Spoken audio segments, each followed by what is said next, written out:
North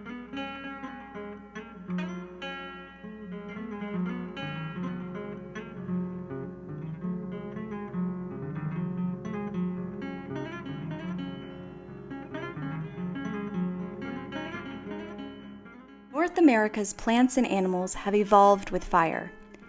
Ecological characteristics such as climate, geology, elevation, and plant composition combine to determine the type, the frequency, and the pattern of fires in a particular region. These are also referred to as fire regimes. Fires are usually measured in two ways: their severity, or how destructive they are, and their frequency, how often they occur. This illustration is loosely based on the Historical Natural Fire Regimes map produced by the USDA Forest Service.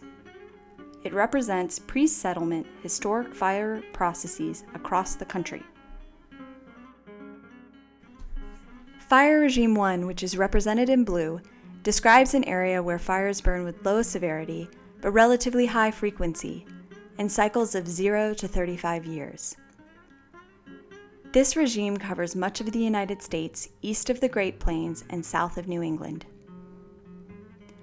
Fire Regime 2, which is represented by light green, includes the Great Plains and other grasslands, and it features high frequency and high severity stand-replacing fires. This means that a relatively minor fire will replace a stand of grass. West of the Rocky Mountains, you can find Fire Regime 3, which is represented in light brown. In these areas, fires are less frequent, operating on a 35 to 100-year cycle, but are much more severe. Fire Regime 4, represented in gray, is characterized by severe stand-replacing fires every 35 to 100 plus years. And finally, Fire Regime 5, which is represented in black, has longer fire return intervals and occurs in the Pacific Northwest and north of New England.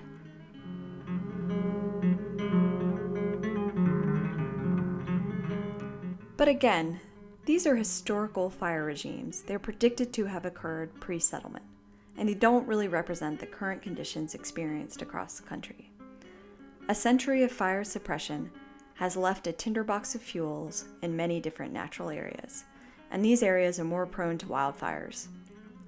A way to reduce these fuel loads and to increase ecological function of the landscape is to manage the area with fire, or to fight fire with fire. This is called prescribed burning. Prescribed burning can be defined as the process of planning and applying fire to a predetermined area under very specific environmental conditions to achieve a desired outcome.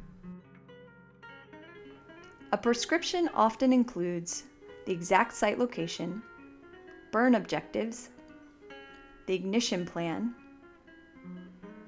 the weather conditions for that day, which includes wind direction, temperature, and relative humidity, equipment and safety checks, different contingencies, and finally, critical contacts, which may include the local fire department and neighbors. On the exact day of the burn, every item on the prescription must be met or the burn cannot proceed. At any point, the conditions become unfavorable or fall out of prescription, the burn process will need to be halted immediately.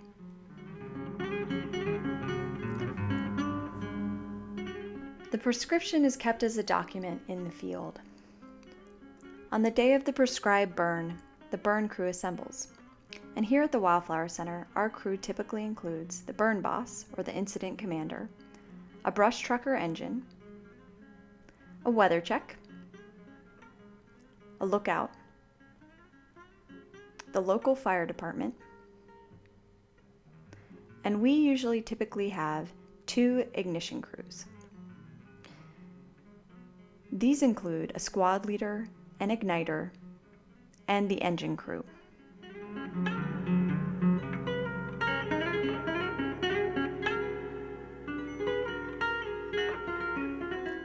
The prescribed burn plots at the Wildflower Center are between 1 to 2 acres. We maintain a burn break or a control line as a fire barrier around each plot. This is achieved by mowing down to mineral soils or by spraying the area with water. We always start ignition downwind and always walk into the wind. The ignition process starts with a backfire, then a flank fire, and finally a head fire. In most cases, depending on the conditions, the backfire is a slower creeping fire, while the head fire has a fast rate of spread. If there are high fuel loads present, we post lookouts in the local fire department near the area to monitor. The burn boss is the most mobile person on the site, and he often is walking around the plot checking in with the ignition crews. After all the items on the prescription have been verified and met, and conditions are safe, the ignition crews are deployed. The two ignition crews start downwind and mirror each other as they walk into the wind, igniting the backfire, then the flank fires, and finally they get to the head fire. The goal is to have the fuel for the fire to run out, thus extinguishing the fire.